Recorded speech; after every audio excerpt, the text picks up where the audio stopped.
নমস্কার বন্ধুরা, চলে এসেছি নতুন একটা মিনি ব্লগ নিয়ে। আশা করছি তোমরা সকলে যে যেখানে আছো সুস্থ আছো, ভালো আছো। আমিও কিন্তু ভীষণই ভালো আছি। তো সেদিন ছিল মঙ্গলবার, সকাল সকাল চলে গেছিলাম মেয়েকে নিয়ে একটু মন্দিরে পুজো দিতে। তো দেখতেই পেলে মন্দিরে ঢোকার আগের রাস্তাটা কী পরিমাণে ভিড় রয়েছে। তো যাই হোক, ভিড়ভাট্টা ঠেলে কিন্তু আমরা ওখান থেকে একটু ফুল নিয়ে চলে এলাম মন্দিরে।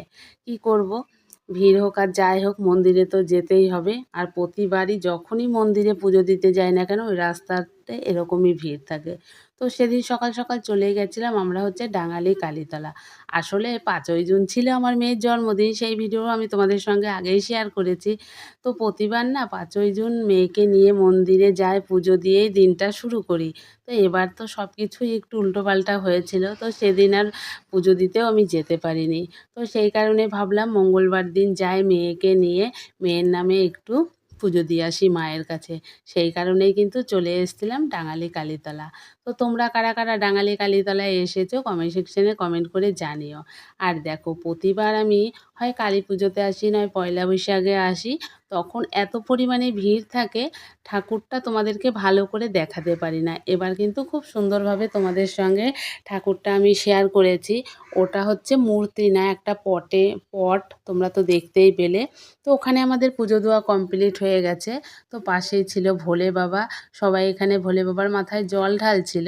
আমি যেহেতু জল টল কিছু নিয়ে যাইনি, ভোলে বাবার ওখানে একটু মাথা ঠেকিয়ে আমরা বেরিয়ে পড়লাম মানে মন্দিরের ভেতরেই আছি।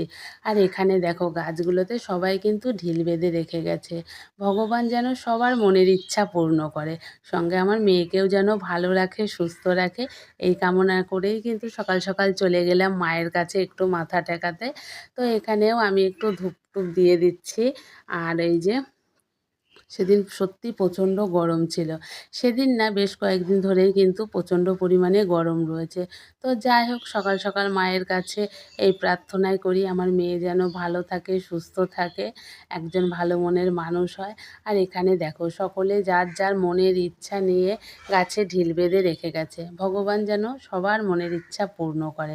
তারপরেই চলে এসেছিলাম, পাশেই ছিল হনুমান মন্দির, সেখানে। তো হনুমান মন্দিরেও কিন্তু বেশ লাইন ছিল। তো আমি এখানে পুজো দিইনি, ঠাকুরকে একটু প্রণাম করে একটু ধূপ দেখিয়েই আমরা কিন্তু বেরিয়ে এসেছিলাম। আর আমার মেয়ে এখানে ঘন্টা বাজানোর চেষ্টা করছিল। তো যাই হোক, একটু বড় হয়েছে সেটাও আবার বলছিল, যেহেতু ঘন্টাটাও ভালো মতো হাত পেল। আমাদের এখানেও প্রণাম করা কমপ্লিট হয়ে গেছে, এখন আমরা বেরিয়ে যাব।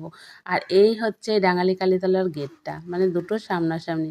বন্ধুরা, আজকের মতো ভিডিওটা এই পর্যন্তই থাক, আর দেখা হচ্ছে নতুন ভিডিওতে।